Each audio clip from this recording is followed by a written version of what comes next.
राज्यसभा भारतीय लोकतंत्र की ऊपरी प्रतिनिधि सभा है। राज्यसभा का प्रमुख कार्य है राज्य हितों की संघीय स्तर पर रक्षा करना।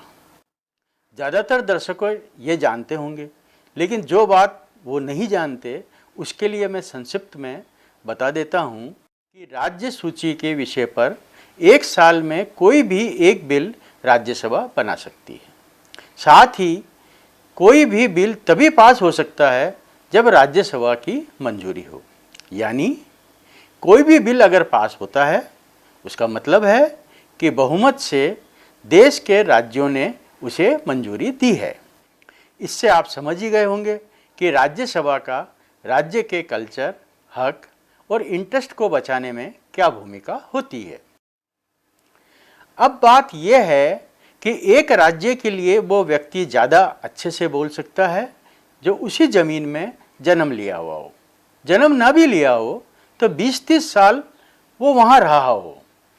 लेकिन क्या कोई ऐसा व्यक्ति प्रदेश के हित की बात उतने अच्छे से उठा पाएगा जिसका उस ज़मीन से कभी कोई नाता ही ना रहा हो। ये ऐसा ही है कि हम देश के प्रधानमंत्री के लिए इंग्लैंड के किसी व्यक्ति को नॉमिनेट करते हैं।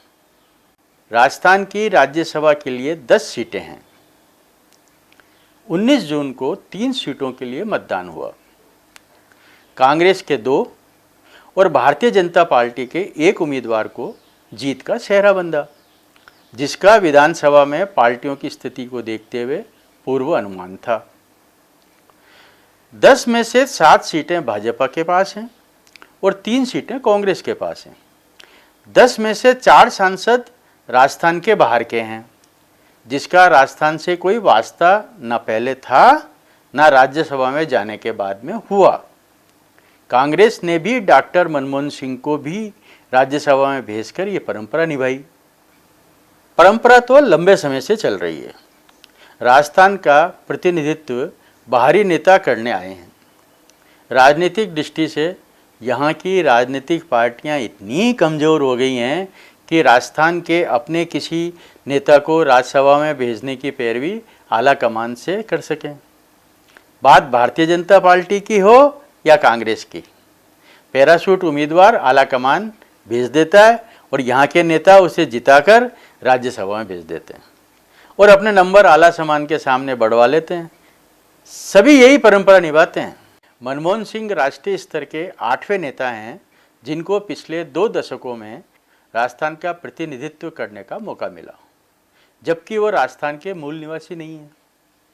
मनमोहन सिंह के अलावा उद्योगपति आर.पी. गोयनका, पूर्व विदेश मंत्री आनंद शर्मा, राज्यसभा की पूर्व उपसभापति नजमा हेमतुल्ला, मौजूदा उपराष्ट्रपति एम वेंकट नायडू, प्रसिद्ध वकील राम जेठमलानी, पूर्व मंत्री के.जे. एल्फोसो और पूर्व मंत्री विजय गोयल ऐसे दिग्गज नेता हैं जो राजस्थान का प्रतिनिधित्व कर चुके हैं या कर रहे हैं।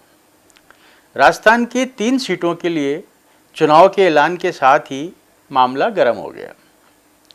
लगता है राजस्थान हॉर्स ट्रेडिंग का और दल बदलने से अपने विधायकों को बचाने का स्थायी ठिकाना बन गया है। मध्य प्रदेश का, हालांकि मध्य प्रदेश के 22 MP गए वाली 22 MLA गए, उनकी बहुत दुर्गति हो रही है।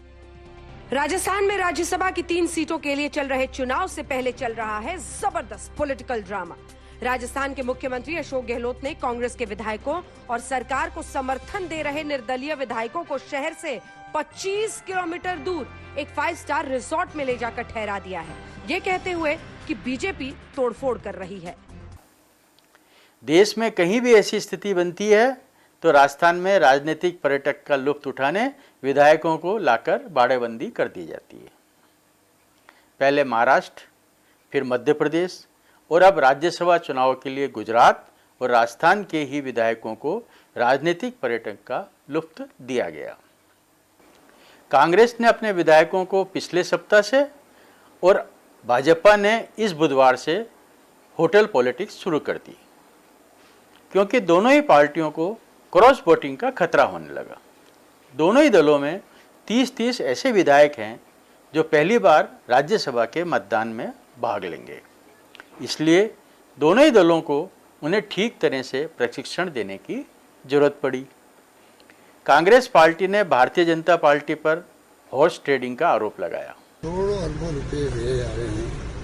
आप बताइए कि क्या बताएं, तो सुन रहे हैं कैश ट्रांसफर हो रहे हैं जयपुर के अंदर। कैसे हो सकता है? कौन बेच रहा है? और बांटने के लिए एडवांस देने की बातें हो रही है। आप दीजिए 10 करोड़ एडवांस दे दीजिए, बाद में 10 और देंगे, फिर 5 और देंगे। मुख्य सचेतक महेश जोशी ने एसओजी और एसीबी को शिकायत करी। जांच शुरू हो गई। ये बात अलग है कि गत सप्ताह घोड़े के व्यापार की चर्चा जोरों से चली, यहाँ तक कि सत्ता पक्ष की ओर से शिकायत की गई। चर्चा तो ये भी है कि एकाएक प्रदेश में सीमा पर कड़ी निगरानी यानी सीमाबंदी हुई। कांग्रेस पार्टी ने भारतीय जनता पार्टी पर आरोप लगाया और भारतीय जनता पार्टी ने आरोप को निराधार बताकर और कांग्रेस में ही फूट होने का आरोप लगा दिया। लोग तो ये भी कहते हैं कि दोनों ही बातें थी, पर गहलोत के खबरियों ने पहले संकेत दे दिए, जिससे यह व्यापार रोकने में सफलता मिल गई। ये बात अलग है कि अब इसका असर सत्ता और संगठन में निकट भविष्य में क्या पड़ेगा। उधर क्रिकेट के मैच और सांस्कृतिक कार्यक्रम होते रहे। 5 सितारा होटलों में रौनक रही, वो भी बिना मास्क लगाए। क्या 5 सितारा होटलों में देश का कानून लागू नहीं होता? क्या इन जनप्रतिनिधियों को मास्क लगाने की छूट कोरोना ने दे रखी है? खुदा ना खास्ता एक भी संक्रमित हो गया तो इस राजनीतिक पर्यटन में आए अन्य वीआईपी मेहमानों का क्या होगा?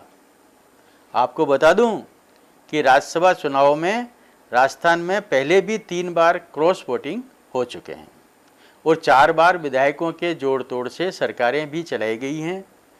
तो ये सब तो होना ही था। यूरोप में 48 देशों में एक सप्ताह में 2587 मौतें हुई। देश में सिर्फ 6 दिन में 2000 मौतें हो गई। कोरोना अभी खत्म नहीं हुआ है। कोरोना से बचना होगा। कोरोना से बचने की जिम्मेदारी आपकी स्वयं की है। और हाँ, एक बात और, आपको यदि ये कार्यक्रम पसंद आया हो तो हमारे चलो चलें राजस्थान समाचार चैनल को लाइक करें, शेयर करें और सब्सक्राइब करें। आप अपने सुझाव, अगले एपिसोड पर विचार या वीडियो क्लिप हमें हमारे व्हाट्सएप नंबर 8824768281 पर या चलो चलें .india@gmail.com पर भेज सकते हैं।